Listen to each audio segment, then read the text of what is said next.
How to save items to wish list on Shein. Hey everybody!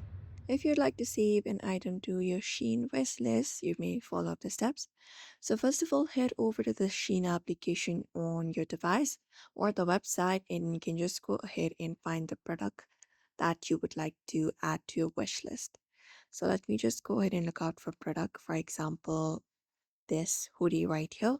So let me just head over the product, and once you head over to the product, you usually should find an option of heart or something like that. You may look at that option up.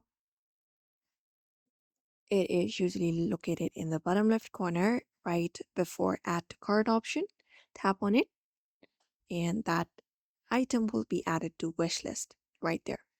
You can just go ahead and follow up the process for each of the product that you would like to add to wish list. For example, this t-shirt right here, you can look out for this heart option, tap on it, confirm it, and it will automatically be added to your wish list. If you would like to access your wish list, you can head over the me tab in the bottom right corner of your profile like this, and once you are here, you can look out for your wish list available here. Tap on wish list, and there you go. So that is it. You may follow up this method if you would like to save items to your wish list on your Shein. So I hope this video was helpful. Give it a thumbs up and subscribe for more tips and tutorials, and we will be seeing you in another video.